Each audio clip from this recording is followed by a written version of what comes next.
Breaking news out of Baghdad, and Iraq's President Barham Saleh has just named Adnan Zurfi as the new Iraqi Prime Minister. Zurfi's been tasked with forming a government within 30 days as the country tries to overcome months of political deadlock. More on this with Simona Fultin in Baghdad. Take us through, well, who this new Prime Minister is and what he needs to get done.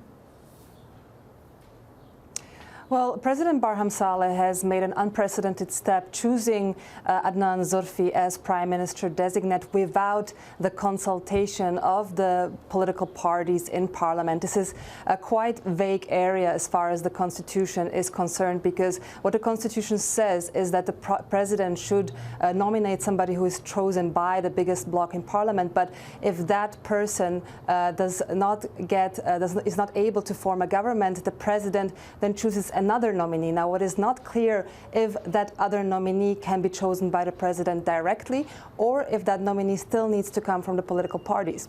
And what we've seen here in Iraq over the past months is that the political blocs have been unable to come up with a name that gets widespread support from both the political side but also from the streets. Now, Adnan Zurfi, he is currently a member of parliament as part of the Nasser Alliance. This is a party that is headed by the previous Prime Minister Haider al-Abadi. He's also somebody who served as the governor of Najaf in 2004, at that time under the US administration led by Paul Bremer. So he's somebody who is seen as having pretty close ties with the West and with the US specifically. And as a result of that, many of the political parties in Parliament are likely to reject him. We've already heard statements from some of the parties yesterday and today.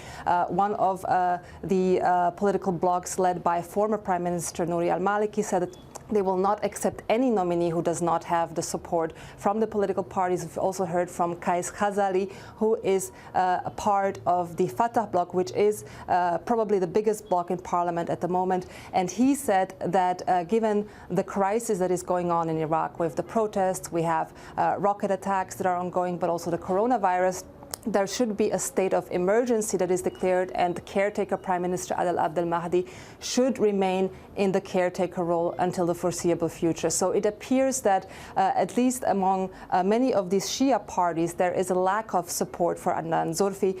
It remains to be seen what the Kurds and the Sunnis will say. They have not yet come out to voice their opinion, but for now Adnan al Zurfi will have 30 days to form a cabinet, and that cabinet then has to be voted on in Parliament. But given the statements that we've already heard come out from these various political parties, it's questionable whether he can secure that support, and with that this political succession crisis that we've seen in Iraq for months now is likely to continue.